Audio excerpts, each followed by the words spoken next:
வணக்கம். ராம்நாத் கிச்சனில் உங்களை எல்லாம் சந்தித்ததில் ரொம்ப சந்தோஷம். இன்றைக்கி ஊடக மீன் குழம்பு தான் செய்ய போகிறோம். கத்திரிக்காவும் மீன் குழம்பும் இங்கே செய்வாங்க. ராம்நாட்டில் ரொம்பவே ஃபேமஸ் கத்திரிக்காய் முருங்கைக்காய்லாம் போட்டு செய்கிறது. நான் முதல்லையே வீடியோவில் சொல்லியிருப்பேன், எனக்கு கண்டினியூஸாக வீடியோ அப்லோடு பண்ண முடியாத சூழல். அதனால தான் நான் டிலே பண்ணி உங்களுக்கு நான் வீடியோ தர்றேன். சரி, இப்போ எப்படி செய்கிறதுன்னு பார்க்கலாமா? ஒரு கடாய் காய வச்சுருக்கேன். நல்லா காஞ்சதும் நல்லெண்ணெய் சேர்த்துக்கிறேன். நல்லெண்ணெய் சேர்த்துட்டு முதல்ல சோம்பு, வெந்தயம் அதை கொஞ்சமாக சேர்த்துக்கிட்டு அது வெடித்ததுக்கப்புறமா சின்ன வெங்காயம் ஒரு 50 கிராம் இருக்கும், ஒரு பெரிய சைஸ் தக்காளி, பச்சை மிளகாய், கருவேப்பிலை சேர்த்துட்டு ஒரு வதக்குனதுக்கப்புறமா ஒரு கத்திரிக்காய் தான் இன்றைக்கி நான் சேர்த்துருக்கேன்.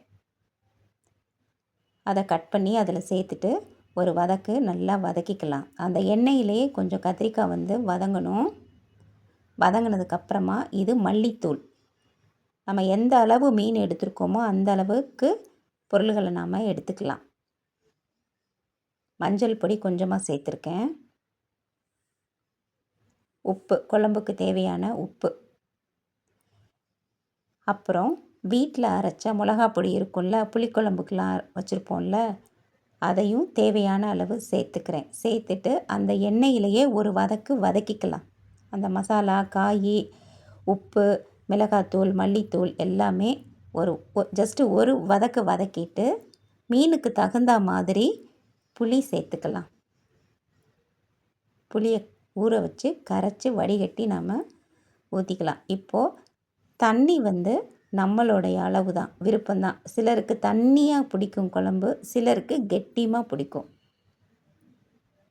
எந்த அளவுக்கு தேவையோ நாம் சேர்த்துட்டு கரண்டி வச்சு முதல்ல கலக்கிட்டு அது அப்படியே கொதிக்கட்டும். பிளேட் வச்சு நான் மூடிடுறேன், கொதிக்கட்டும், அப்புறம் பார்க்கலாம். இதுதான் ஊடக மீன், இப்படி தான் இருக்கும். அதை க்ளீன் பண்ணிவிட்டு நாம் அந்த கொதிக்கிற குழம்புல சேர்த்துக்கலாம். இது எல்லாருமே செய்கிற நார்மல் மெத்தடு தான் இது. நல்லா கலந்து விட்டுறலாம். ஒரு பிளேட் வச்சு மூடிட்டு நல்லா ஒரு 5 நிமிஷம் கழித்து பார்த்தோம்னா நல்லா சூப்பராக குழம்பு ரெடி ஆயிரும். இப்போது திரும்பவும் நல்லெண்ணெய் சேர்த்துக்கிறேன். காரம் தெரியக்கூடாது, அதுக்காக நல்லெண்ணெய் சேர்த்துக்கிறேன். சேர்த்துட்டு ஒரு 5 நிமிஷம் ஆடை கட்டினதுக்கப்புறமா இறக்கிடலாம். ஆடை கட்டுறது அப்படின்னா இந்த ஓரங்கள்ல எல்லாம் எண்ணெய் பிரிஞ்சு இந்த மாதிரி தனியாக நிற்கும், அவ்வளோதான். குழம்பு இப்போ ரெடி ஆயிடுச்சு. முடிஞ்சதுன்னா திரும்பவும் சந்திக்கலாம். தேங்க்யூ.